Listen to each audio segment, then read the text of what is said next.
Hello दोस्तों, आप सभी को मेरे चैनल कृपानंद भक्ति 1 मिलियन में आपका स्वागत है। दोस्तों, इस चैनल के माध्यम से आप सभी को इतिहास घटित कहानी को बताते हैं।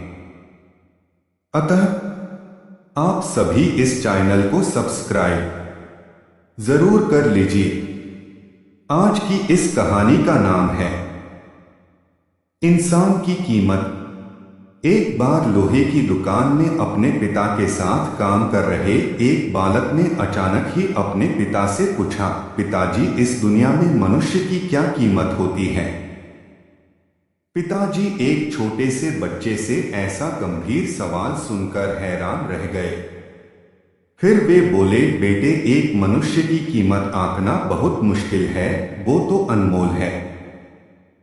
बालक, क्या सभी उतने ही कीमती और महत्वपूर्ण हैं? पिताजी, हाँ बेटे। बालक के कुछ पल्ले पड़ा नहीं। उसने फिर सवाल किया, तो फिर इस दुनिया में कोई गरीब तो कोई अमीर क्यों है? किसी की कम इज्जत तो किसी की ज्यादा क्यों होती है? सवाल सुनकर पिताजी कुछ देर तक शांत रहे और फिर बालक से स्टोर रूम में पड़ा एक लोहे का रॉड लाने को कहा। रॉड लाते ही पिताजी ने पूछा, इसकी क्या कीमत होगी? बालक, लगभग 300 रुपए। पिताजी, अगर मैं इसके बहुत से छोटे छोटे कील बना दूं तो इसकी कीमत क्या हो जाएगी? बालक कुछ देर सोचकर बोला, तब तो ये और महंगा बिकेगा, लगभग 1000 रुपए का।